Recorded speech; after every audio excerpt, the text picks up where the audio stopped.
Class 7 থেকে 12 পর্যন্ত ছাত্রছাত্রীদের জন্য এডু ভবন online education app Google play store. IPL এর দ্বিতীয় কোয়ালিফায়ার ও ফাইনাল কলকাতার ইডেন গার্ডেন্স থেকে আহমেদাবাদের নরেন্দ্র মোদী স্টেডিয়ামে সরিয়ে দেওয়ার নেপথ্যে যে রাজনীতি রয়েছে সেই কথা শোনা গেল পশ্চিমবঙ্গের ক্রীড়ামন্ত্রী অরূপ বিশ্বাসের মুখে। তার অভিযোগ, বাংলার মুখ্যমন্ত্রী মমতা বন্দ্যোপাধ্যায়ের বিরুদ্ধে রাজনীতি করার লক্ষ্যেই রাজ্যের ক্রীড়াপ্রেমীদের বঞ্চিত করা হয়েছে। কলকাতার পুলিশ কমিশনার মনোজ বর্মাকে পাশে নিয়ে সরাসরি কেন্দ্র ও ভারতীয় ক্রিকেট বোর্ডের বিরুদ্ধে রাজনীতির অভিযোগ করেছেন অরূপ। কেন রাজ্য সরকার রাজনীতির অভিযোগ তুলছে তার ব্যাখ্যা দিতে গিয়ে বেশ কিছু উদাহরণও দেন রাজ্যের ক্রীড়ামন্ত্রী। আগামী ৩রা জুন আইপিএল এর ফাইনাল।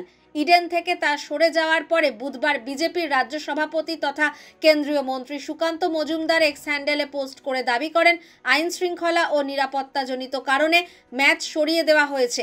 বুধবারই তার জবাব দেন তৃণমূল বিধায়ক তথা রাজ্যের মন্ত্রী শশী পাঁজা। তিনি ভারতীয় ক্রিকেট বোর্ডের একটি বিবৃতি তুলে ধরে জানান, বোর্ড স্পষ্ট জানিয়েছে খেলা সরানোর নেপথ্যে আবহাওয়া রয়েছে, বাংলার সরকারের কোনো ভূমিকাই নেই।